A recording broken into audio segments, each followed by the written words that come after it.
Bonsoir Gwendoline Delbos-Corfield, merci d'être avec nous en direct sur TV5 Monde. Vous êtes députée européenne Europe Écologie Les Verts, membre de la commission spéciale sur l'ingérence étrangère. Est-ce que vous êtes surprise par ce scandale et par l'ingérence supposée du Qatar au sein du Parlement européen ?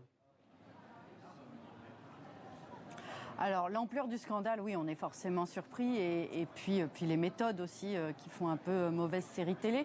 Après, la question de l'ingérence, elle est effectivement réfléchie ici depuis un moment. Il y a une commission spéciale et donc ça, c'est une chose. Le fait que des puissances étrangères, la Russie, la Chine, essayent depuis longtemps de faire changer des choix et des votes ici au Parlement européen pour aller dans leur sens.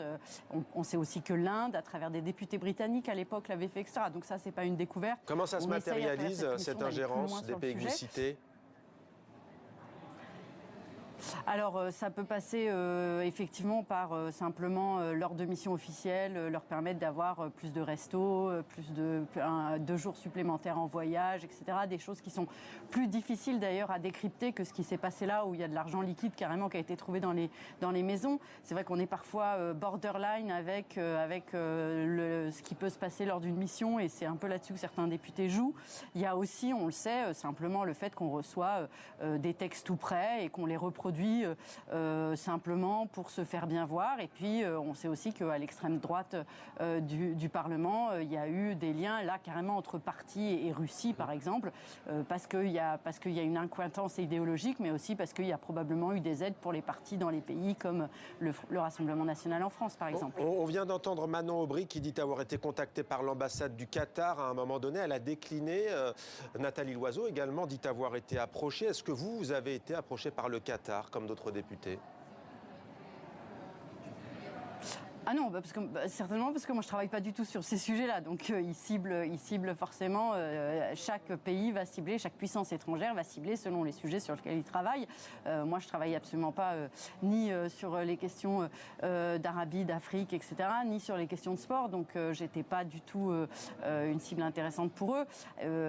Après, tous les dossiers qu'on traite ici au Parlement, on est constamment approché par soit des pays, soit par des lobbies quand c'est en termes économiques, etc. Alors justement, vous parlez de lobby, Madame la députée, pardonnez-moi de vous couper, on a un tout rencontre. petit décalage, c'est pour ça que nos voix se chevauchent. Est-ce qu'il y a des règles de transparence à mettre en place pour éviter ce type de dérive et de scandale ? On sait que ça existe déjà au niveau du lobbying que vous avez cité, mais pour les entreprises, pas pour les États. En tout cas, les règles qui existent, est-ce qu'elles sont suffisantes déjà ?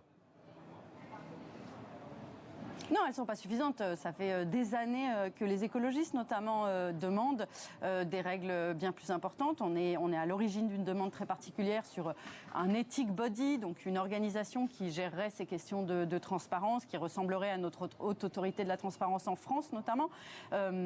Donc, même sur les lobbies, c'est encore très léger. On leur demande de s'inscrire dans un registre, mais on ne vérifie pas complètement ceux qui sont inscrits et ceux qui ne sont pas inscrits. Il y a des tas de députés qui ne font pas le boulot et ils ne sont pas sanctionnés pour ne pas avoir reporter les rencontres qu'ils ont. Et effectivement, quand il s'agit de pays, là, il y a effectivement plus de règles. Et de manière générale, ce que nous gagnons au début du mandat et l'état de notre fortune à la fin de notre mandat est très peu vérifié, et encore moins celui de nos descendants ou celui de nos compagnons, comme on peut le voir en France, qui sont effectivement des choses qui permettent de voir si une personne s'est enrichie lors d'un mandat ou pas.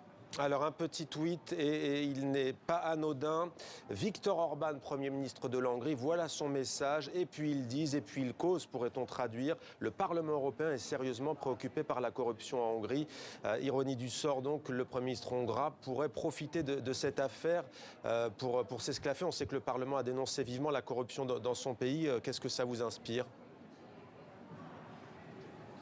Non, alors, je sais que tout d'un coup, il y a les regards portés sur ce qu'écrit Viktor Orban, mais enfin, il écrit quand même régulièrement des choses qui sont mensongères et fausses.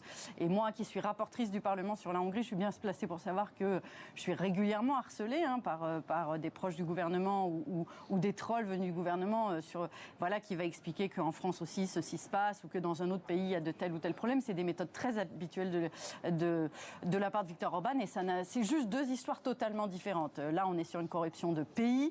qui appauvrit la Hongrie. On est sur un détournement des fonds européens et en plus, effectivement, immédiatement, il y a quand même eu investigation, inculpation. Il y a même eu une participation active, visiblement, des services du Parlement européen pour aider la police belge dans ses enquêtes. Le problème en Hongrie, c'est que depuis des années, des oligarques, voire des très proches, dont le gendre même de Viktor Orban, s'est documenté, récupère l'argent européen et il n'y a rien qui ne se fait en Hongrie pour enquêter ou pour inculper ces gens.